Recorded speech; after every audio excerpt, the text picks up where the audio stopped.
G Tamil நேயர்களுக்கு காலை வணக்கம். இப்போது எல்லா குழந்தைகளுக்கும் சளி பிடிக்குது. இந்த சளி குழந்தைகளுக்கான சளிக்கு மருத்துவ செலவுன்றது உங்களுக்கு எவ்வளவு செலவுன்னு அளவிட முடியாது.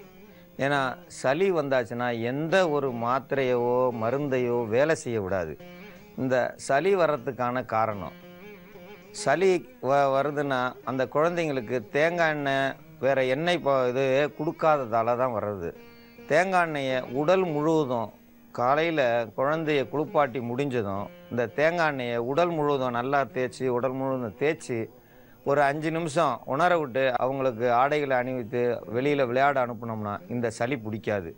இதை யாருமே செய்கிறது கிடையாது. அந்த காலத்தில் 30 நாளைக்கு 30 வகையான மூலிகையில் சாறு எடுத்து விளக்கெண்ணெயில் கலந்து அதை முறித்து வாயில் ஒரு சங்கு தேங்காய் எண்ணெயோ அல்லது விளக்கெண்ணெயிலையோ ஊற்றுவாங்க.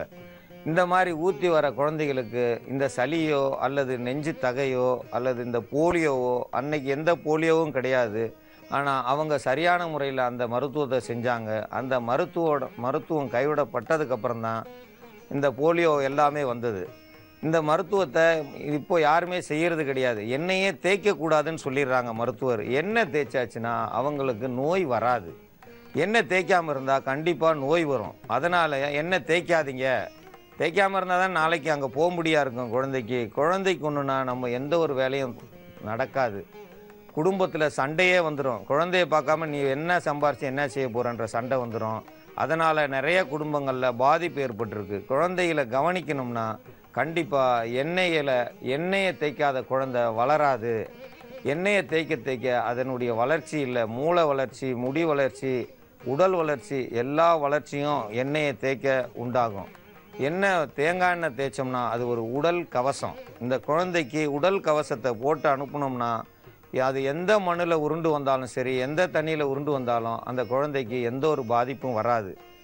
இந்த தேங்காய் எண்ணெயை தேய்ச்சிருக்கிற குழந்தைய நடு மழையில் 1 மணி நேரம் மழையில் நனைஞ்சு வந்தாலும் சளி பிடிக்காது. பனியில் ராத்திரியில் நம்ம ஒரு பைக்கில் 2 சக்கர வாகனத்தில் குழந்தைய தூக்கிட்டு வரும்பொழுது கண்டிப்பாக அந்த குழந்தைக்கு சளி பிடிக்கும். தேங்காய் எண்ணெய் தேய்ச்ச குழந்தைக்கு நீங்கள் எத்தனை மணி நேரம் நீங்கள் பயணம் செஞ்சாலும் அந்த குழந்தைக்கு சளி பிடிக்காது. கண்டிப்பாக குழந்தைகளுக்கு குளித்து முடிஞ்சதுக்கப்புறம் நல்லா துவட்டிட்டு தேங்காய் எண்ணெயை உடல் முழுவதும் பட்டும் படாமல் தேய்ச்சி அந்த குழந்தைகளை பாதுகாக்கணும். அப்படி பாதுகாத்த குழந்தைங்களுக்கு சளி இருந்தால் அந்த சளி சீக்கிரம் போயிடும். ஆனால் இந்த மாதிரி எண்ணெயே தேய்க்காமல் வச்சுருக்கிற குழந்தைகளுக்கு சளி பிடிச்சா சாமானியமாக விடாது. சளி இருந்துக்கிட்டே தான் இருக்கும். அப்போது சளிக்கு மேலே நீங்கள் எத்தனை வகையான மருந்து பொருள்களை கொடுத்தாலும் அந்த சளி உள்ளே இறங்க விடாமல் வெளியேற்றும். அந்த சளியை கரைக்க அதிக வேகமான மருந்தை கொடுக்கும்போது குடல் புண்ணாயிடும்.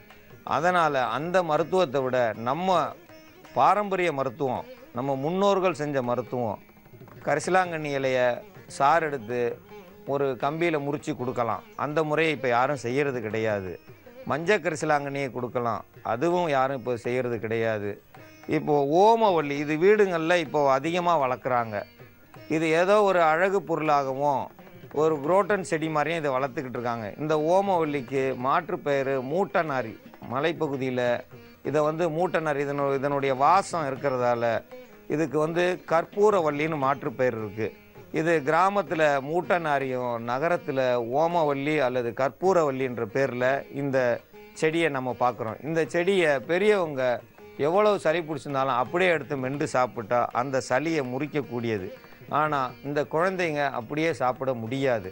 அதனால் இதை மருந்தாக தயாரிக்கணும். இந்த மருந்தாக கொடுத்தால ஒழிய குழந்தைங்க இதை சாப்பிடாது. ஏனென்றால் இதனுடைய காட்டம் கற்பூரத்தை சாப்பிட்டா மாதிரி இருக்கும். கற்பூரம் சாப்பிட்டா வாய் கொஞ்சம் காரமாக இருக்கும்.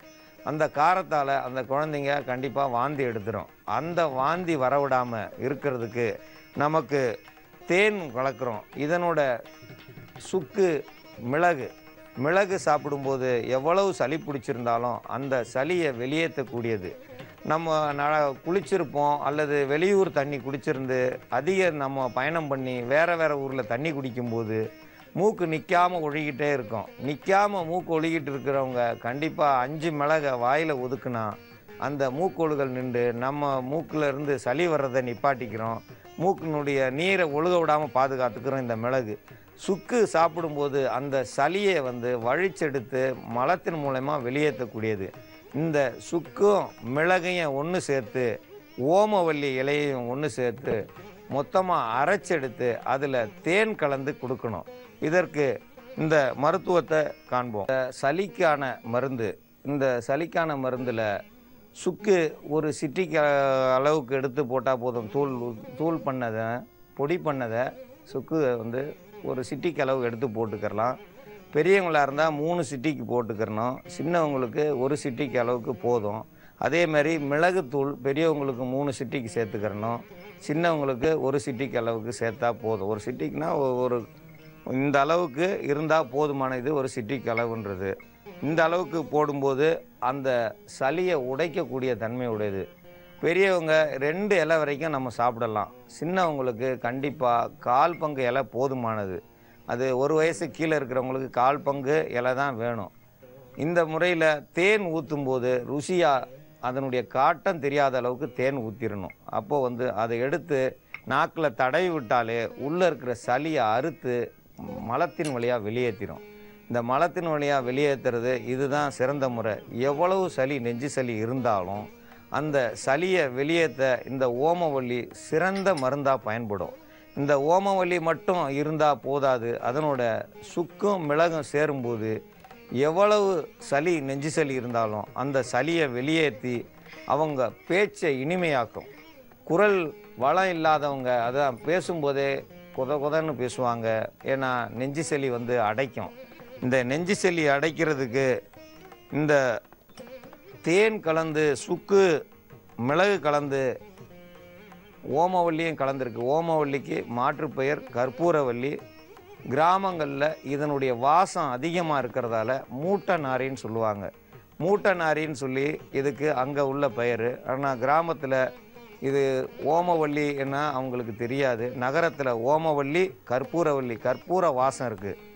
இந்த இலையை ஒரு இலையை எடுத்து உருண்டை பல்பு இருக்குது பார்த்தீங்களா, வீட்டில் ஒரு உருண்டை பல்பு இருக்கிறது மேலே அதை வச்சு கட்டிடுங்க ஒரு நூலில். ராத்திரியில் 100 வாட்ஸ் பல்பு மேலே இந்த இலையை கட்டி விட்டுட்டிங்கன்னா வீட்டுக்குள்ளே இருக்கிற கொசு தன்னால் ஓடி போயிடும்.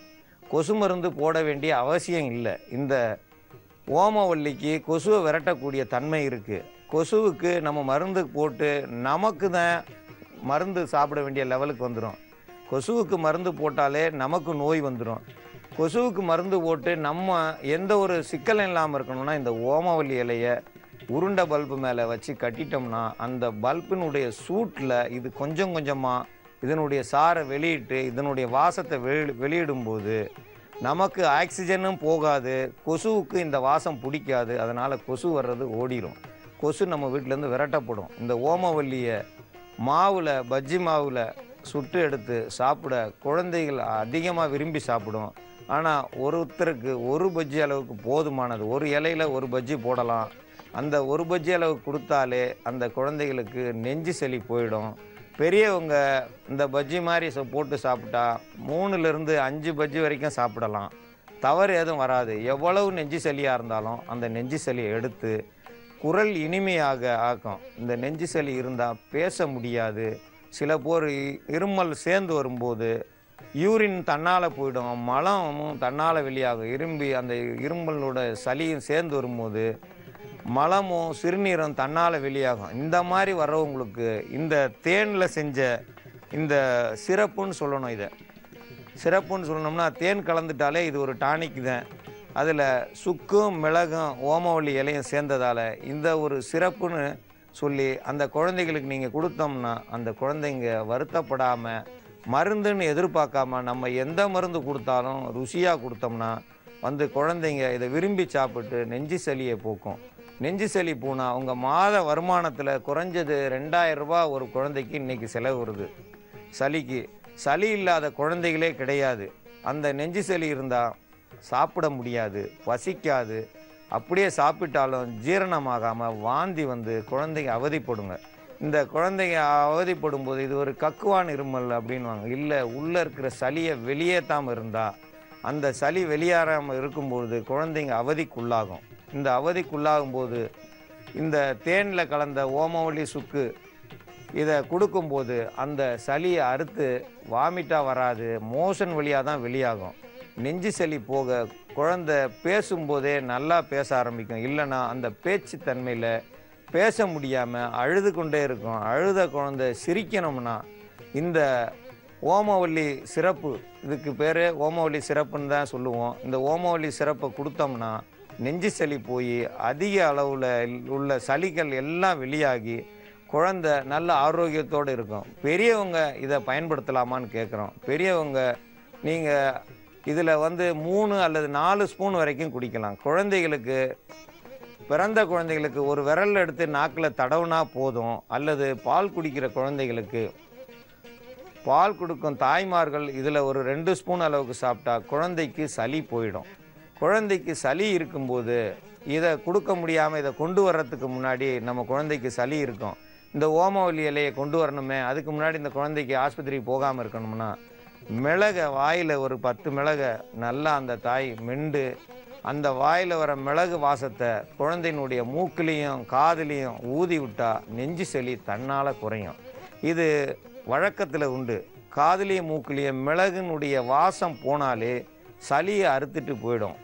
இதே போல் இதை சாப்பிட்ட தாய்மார்கள் இந்த ஓமவல்லியோடு சேர்த்து சாப்பிட்ட பிறகு அந்த அவங்களுடைய வாயில் வர காற்றை குழந்தையினுடைய மூக்குலேயும் காதுலேயும் ஊதுனா நெஞ்சு சளி தன்னால் கரையும். இந்த சிறப்பை எல்லாரும் சாப்பிடணும். குழந்தைகளுக்கு கொடுக்கறதுல பயப்பட வேண்டியதில்லை. குழந்தைங்களுக்கு ஒரு விரலில் எடுத்து தடை விட்டால் போதும். பிறந்த குழந்தைகளுக்கு, நடக்கிற குழந்தைகளுக்கு 1/2 ஸ்பூன் அளவுக்கு கொடுங்க. ஒரு 10 வயசில் இருக்கிறவங்களுக்கு 1 ஸ்பூன் அளவுக்கு கொடுங்க. பெரியவங்க 2 ஸ்பூன் அல்லது 3 ஸ்பூன் அளவுக்கு இந்த தேனோட கலந்த கலவையை எடுத்து சாப்பிடும்போது நெஞ்சு சளி குறைஞ்சி சளியினுடைய தொல்லை குறையும். சளியோடு இருக்கும்போது நீங்கள் காய்ச்சலாக இருந்தாலும் சரி, அல்லது இருமலாக இருந்தாலும் சரி, இல்லை வேறு ஏதாவது இப்போ மஞ்சக்காமால அல்லது சிறுநீரக பாதிப்பு யாராக இருந்தாலும் நெஞ்சு சளி இருந்தால் எந்த மருந்தையும் வேலை செய்ய விடாது. எந்த மருந்துமே வேலை செய்யலைன்னா அவங்களுக்கு அவதி அதிகமாகும். அதனால் எல்லா மருந்துகளையும் நமக்கு உள்ளே அனுப்பக்கூடியனா சளியை வெளியேற்றி ஆகணும். சளியை முறிக்கிறதுக்கு இந்த ஓமவல்லி சிறப்பு அதிக அளவில் நமக்கு நன்மையை தரும். அதனால் சளி மொத்தமாக வெளியேகும். சளி வெளியேற நம்ம உடல் தேறிக்கிட்டே வரும். டிபி, ஆஸ்மா இந்த 2ஐயும் கட்டுப்படுத்துறதுக்கு முதல்ல சளி தான் இதுக்கு முதல் காரணம். அதிக நாள் சளி பிடிச்சிருந்தா அவங்களுக்கு டிபி வந்துடும். அந்த டிபி முடியாத காலத்தில் அது ஆஸ்மா இழப்பு நோயாக மாறும். இந்த 2 நோயிலேருந்து தடுக்கணும்னா சளி வரவிடாமல் தடுக்கணும். இந்த ஓமவல்லி சிறப்பானது நல்ல ஒரு சிறந்த மருந்து. இந்த சிறந்த மருந்தை எல்லா குழந்தைகளுக்கும் கொடுத்து எல்லா பெரியவங்களும் இந்த மருந்தை பயன்படுத்தி சளியிலிருந்து தப்பிக்கணும். சளியிலிருந்து மாட்டிக்கிறது தான் அதிகம். சளின்றது ஒரு மோசமானது விலங்கு மாதிரி. அது நம்மளை சுற்றி போட்ட வளைய மாதிரி. நீங்கள் என்னென்ன எதுவாக இருந்தாலும் அந்த சளி அடைச்சிதுன்னா உயிரே போயிடும். சளி தொண்டையில் கட்டிச்சுன்னா அவங்க தப்பிக்கிறது மறுபொழப்பு. சோர்விக்கு சாகிறவங்கள விட சளி அடைச்சி செத்தவங்க தான் நிறையா பேர் இருக்காங்க. அந்த சளியை அடைக்க விடாமல் குரல் வலையில் இருக்கிற சளியை பூரா வழித்து வெளியே தள்ளுறதுக்கு இந்த ஓமவல்லி சிறப்பு சிறந்த முறையில் உங்களை காப்பாற்றணும்னு சொல்லி இந்த மருந்தை எல்லாரும் பயன்படுத்தும்படி கேட்டுக்கொள்கிறேன். வணக்கம். அன்பார்ந்த நேயர்களே, நமது நிலையத்திற்கு வந்த கடிதத்தில் நண்பர் ஒருவருக்கு 15 ஆண்டுகளாக காலில் ஆணி, அதான் ஆணிக்கால் என்பார்கள், அந்த ஆணிக்கால் ஏற்பட்டுள்ளது என்று கடிதம் எழுதியுள்ளார். அவர் அம்பத்தூரை சேர்ந்தவர். மீனா என்று எழுதியிருக்கிறார். இந்த பெண்மணிக்கு இருக்கிறது என்றால் அது பரம்பரையாக இருக்கும். அவர்கள் தாய்க்கும் அந்த ஆணிக்கால் இருந்திருக்கும். ஆணிக்கால் உள்ளவர்கள் சுத்தமான உணவு, ஏனென்றால் சைவ உணவு தான் கண்டிப்பாக எடுக்க வேண்டும். அசைவ உணவு எடுத்தால் கண்டிப்பாக ஆணிக்கால் சரியாகாது. நல்ல அரிசியும், நல்ல அரிசி என்றால் ஆர்கானிக் முறையில் விளைவிக்கப்பட்ட அரிசியும், கீரை வகைகளை நிறைய எடுத்துக்கொள்ள வேண்டும். இவர்கள் கீரை வகைகளை எடுத்து வர கால்களில் உள்ள கசடுகள் வெளியாக சிரமமாகத்தான் இருக்கும். இந்த கால் ஆணி வருவதற்கு காரணம் இது பரம்பரையாகவும் இருக்கும், புதியதாகவும் வரும். பரம்பரையாக இருந்தால் அவர்களுக்கு எல்லா குழந்தைகளுக்கும் கண்டிப்பாக காலாணி வரும். இது தடுப்பதற்கு வேறு மருந்து உண்டு. இப்பொழுது இவர்களுக்கு காலாணி 15 வருடம் பெருவிரலில் இருக்கிறதாம். அது காலை இழுத்து பிடித்து தலையில் உள்ள கொண்டை நரம்பை வளைக்கும். அதனால் இவர்களால் நடக்கும் பொழுது வேகமாகவும் நன்றாக ஊண்டி மிதிக்க முடியாமல் வழுக்கி விழும் அளவிற்கு தான் நடக்க முடியும். நன்றாக நேராகவும் நடக்க முடியாது.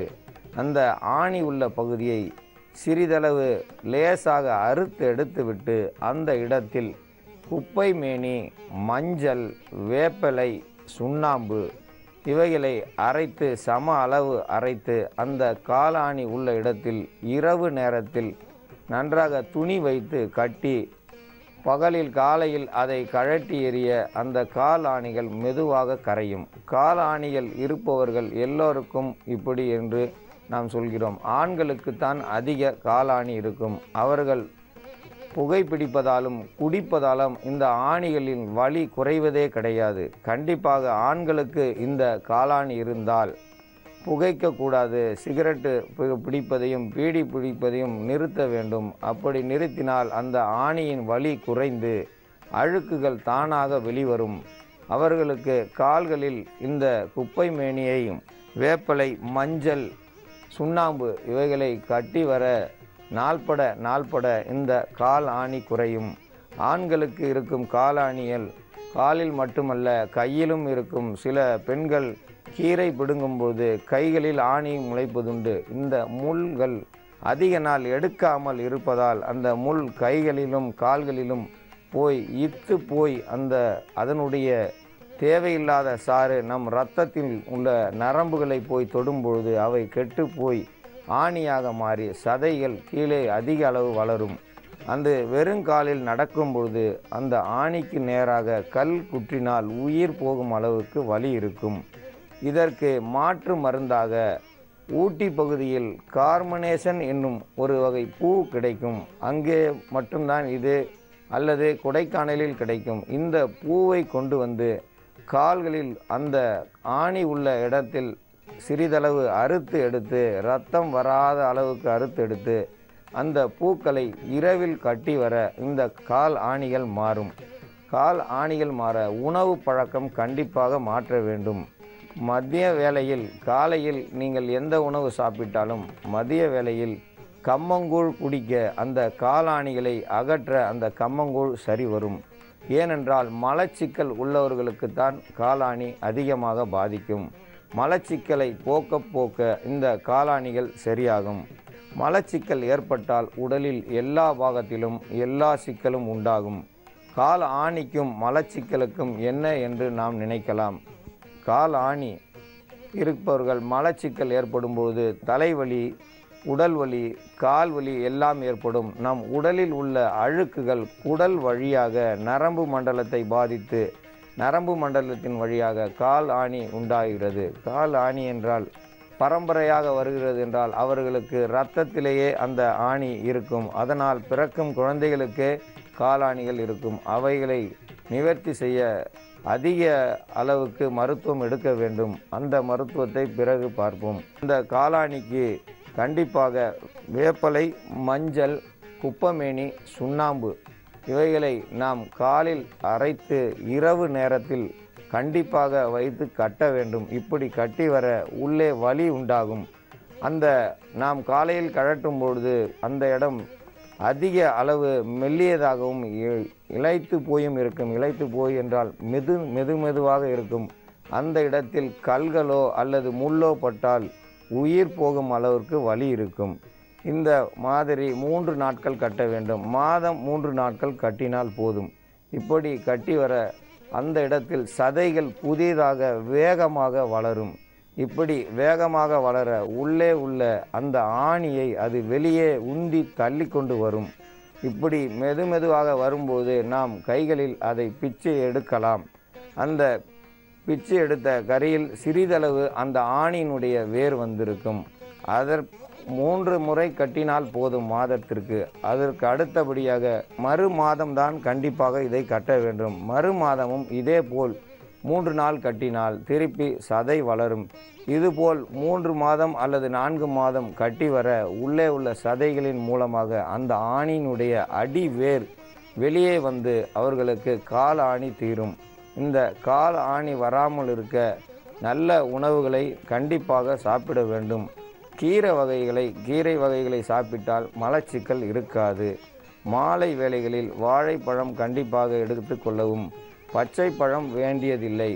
பூம்பழம், ரஸ்தாளி பழம், செவ்வாழை பழம் இப்படி பழங்களை சாப்பிட அவர்களுக்கு மலச்சிக்கல் போகும். குழந்தைகளுக்கு கண்டிப்பாக மலச்சிக்கல் ஏற்படாமல் பார்த்து கொள்ள அவர்களுக்கு காலாணி வராது. பெரியவர்களாக இருந்தாலும் கண்டிப்பாக பழங்களை சாப்பிட வேண்டும். மாலையில் பழங்களை சாப்பிட இந்த காலாணியின் தொல்லை தீரும். இந்த காலாணிகள் குழந்தைகளுக்கு பிறக்கும் முன்பு வருகிறதே, கருப்பையிலிருந்தே வருகிறதே என்றால் தாய்மார்கள் இந்த பஞ்சகவ்யா என்று சொல்வார்கள். அந்த பஞ்சகவ்யாவை குடித்து வர காலாணிகள் மாறும். இந்த காலாணி வந்தவர்களுக்கும் இந்த பஞ்சகவ்யாவை குடிக்க அந்த காலாணி கொஞ்சம் கொஞ்சமாக இரத்தத்தில் உள்ள அழுக்குகளை வெளியேற்றி இந்த காலாணி நிவர்த்தியாகி கால் பழைய நிலைக்கு வந்து நரம்பு மண்டலத்தை பாதிக்காமல் இருக்கும். அதனால் இந்த காலாணிக்கான மருத்துவத்தை நீங்கள் மட்டுமல்ல, நமது நிலையத்தில் இருக்கும் அனைவருக்கும், பார்க்கும் அனைத்து நேயர்களும் இந்த மருத்துவத்தை செய்து காலாணியில் இருந்து விடுபடும்படி கேட்டுக்கொள்கிறேன்.